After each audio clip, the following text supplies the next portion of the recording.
Of course not. El Salvador's Bukele refuses to return wrongfully deported migrant amid Trump bromance. El Salvador's President Nayib Bukele assured Donald Trump on Monday that he would not return a man mistakenly deported from the United States, as the pair bonded over Trump's scheme to send migrants to a notorious prison in the Central American country. Trump gave a warm welcome in the Oval Office to 43-year-old Bukele, the self-proclaimed world's coolest dictator who is now the U.S. president's key ally in his controversial push to deport illegal migrants. But the pair faced questions over the case of a father who was mistakenly deported to the Salvadoran mega prison and whose return a U.S. court has ordered the Trump administration to facilitate. Of course, I'm not going to do it, Bukele told reporters when asked if he would send the man, Kilmar Abrego Garcia, back to the United States. The question is preposterous.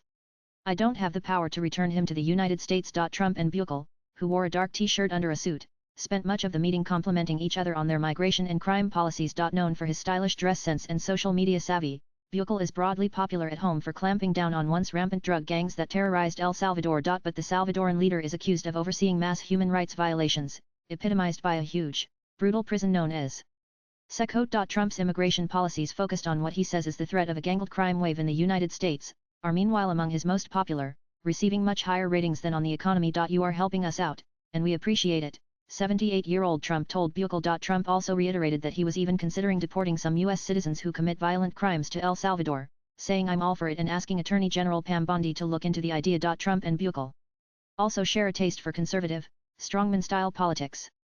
They spent several minutes criticizing the media and then talking about the issue of transgender athletes in women's sports. Shortly after Trump's inauguration for a second term, Bukele made the extraordinary offer to take in prisoners from the United States, in exchange for a fee of $6 million. Trump took the Salvadoran leader up on his proposal, sending more than 250 migrants there, a majority of them under a rarely used wartime law dating to 1798, which stripped the deportees of due process. Slickly produced footage of their arrival, including chained and tattooed men having their heads shaved and being frog-marched by masked guards, was widely promoted by both the Salvadoran and U.S. governments. The Trump administration contends that the migrants are members of criminal gangs designated by the United States as terrorist organizations, including El Salvador's MS-13 and Venezuela's Tren de Aragua. However, relatives of several of the men contend they have no connection to organized crime and in some cases had been swept up simply because they had tattoos unrelated to any gang activity. The expulsion to El Salvador of Abrego Garcia has set off a major legal crisis, after the Trump administration admitted he had been deported in an administrative error. A federal judge ordered the government to facilitate Abrego Garcia's return to the United States,